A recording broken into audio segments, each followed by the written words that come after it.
Mengusung semangat kolaborasi dari para pelaku ekonomi kreatif, Gerakan Ekonomi Kreatif Nasional Rayakan Hekrafnas 2025. Gerakan Ekonomi Kreatif juga hadirkan Pekan Belanja Ekraf di momen lebarannya para pelaku ekonomi kreatif. Apabila kita melihat dari acara Hekrafnas 2025 ini, tampak dengan jelas bahwa sektor ekonomi kreatif mulai mendapatkan perhatian serius dari pemerintah. Dahulu, ekonomi kreatif sering dianggap sebagai pelengkap, namun kini justru menjadi motor baru pertumbuhan ekonomi. Pendekatan kolaboratif seperti ini antara pelaku usaha, komunitas kreator, dan pemerintah menjadi kunci dalam mewujudkan transformasi ekonomi nasional yang lebih berkelanjutan. Kalau kita ngomongin nasional, udah pasti harus dirayakan di seluruh Indonesia, bukan hanya berpusat di Jakarta. Nah, ini bentuk nyata yang kita sajikan bahwa ekonomi kreatif itu geraknya benar-benar loh dari seluruh pelosok Nusantara. Inilah contoh nyata perubahan struktur ekonomi kita. Tidak lagi bergantung hanya pada sektor manufaktur atau pertanian, tetapi juga pada sektor jasa dan industri kreatif yang memiliki nilai tambah lebih tinggi. Pemirsa, Menteri Ekonomi Kreatif Teguh Rifki Harsha optimistis sektor ekonomi kreatif bisa menyerap 400.000 hingga 1 juta pekerja di tahun 2025.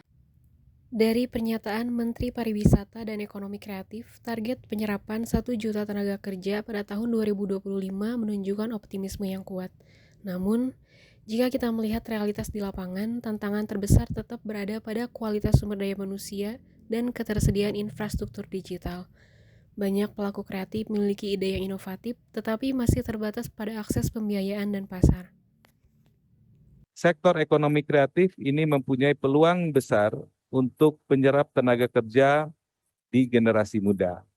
Nah, kami sendiri mencoba melakukan simulasi dengan berbagai alternatif. Kita membuat ada alternatif optimal ataupun alternatif dari usulan anggaran itu sebetulnya mempunyai peluang untuk membuka lapangan pekerjaan baru khususnya untuk generasi muda sekitar 400.000 sampai 1 juta orang.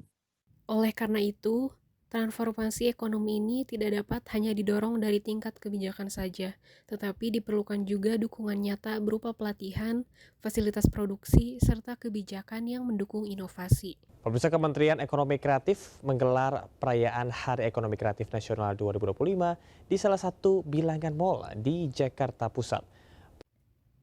Yang menarik dari festival seperti ini adalah munculnya semangat baru dari para pelaku kreatif muda. Dari bidang desain, kuliner, hingga konten digital, semuanya berkembang sangat pesat. Hal ini membuktikan bahwa sektor jasa dan ekonomi kreatif bukan sekedar tren semata, melainkan fondasi baru bagi pertumbuhan ekonomi Indonesia.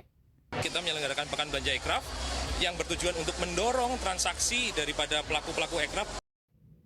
Dengan demikian, ketika berbicara mengenai arah baru pembangunan nasional, sektor jasa dan ekonomi kreatif merupakan jawaban yang relevan.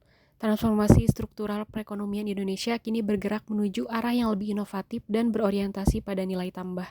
Yang perlu kita lakukan adalah menjaga momentum ini, agar pertumbuhan ekonomi tahun 2025 tidak sekedar menjadi angka, tetapi benar-benar membawa perubahan nyata bagi masyarakat.